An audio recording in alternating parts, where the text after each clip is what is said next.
demokrasi gombal NKRI. Di negeri ini, demokrasi dalam realitas politik adalah transaksi. Instrumen pemilu, pilpres, pilkada hanya panggung kaum elit politik dan para pemerintah. Rakyat dalam realitas politik demokrasi adalah sumber daya manusia yang merupakan alat empuk eksploitasi belong parlo. Belong parlo itu artinya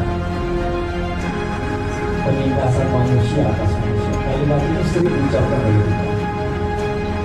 Jadi kalau mereka bilang semua untuk rakyat, untuk bangsa dan NKRI, maka cepat-cepatlah tutup telinga, mata dan hatimu. Karena sejak saat itu mereka sudah serius mengambil hakmu dan menjadikan kewajibanmu sebagai kuda Troya mencapai kepentingannya.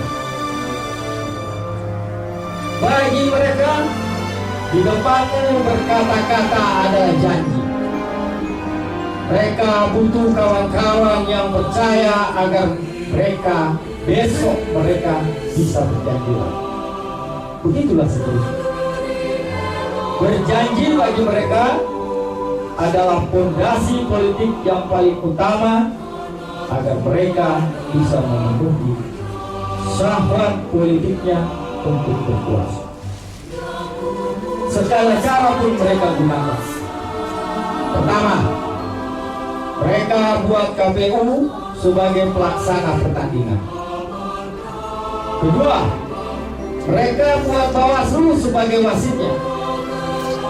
Setelah itu, mereka butuh legitimasi bernama MK agar demokrasi terlihat berjalan seolah-olah. Supaya partisipasi menjadi meluas dalam pakem seolah-olah ini, mereka pun menciptakan lembaga survei, survei, plus media dari pemilik modal sebagai matching agar sedap disunya rakyat dan dipandang.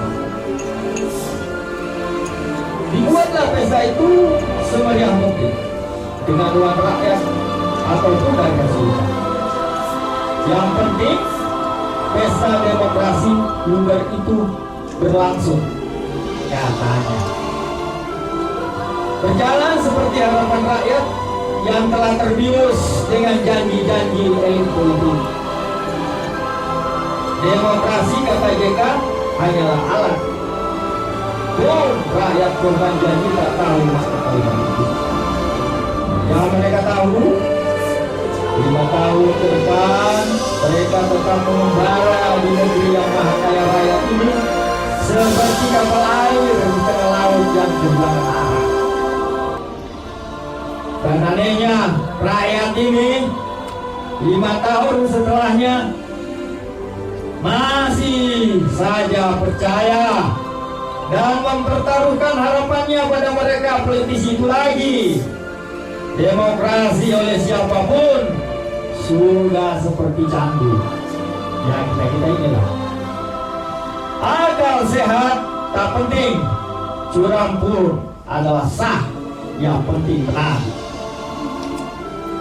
Demokrasi menjadi miris sebab hanya jadi alat para elit dan kaum pemodal.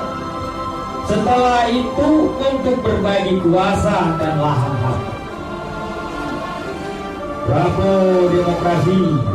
Kita harus menjadi bungo untuk memahaminya agar gombal di negeri ini menjadi langgeng. Terima kasih.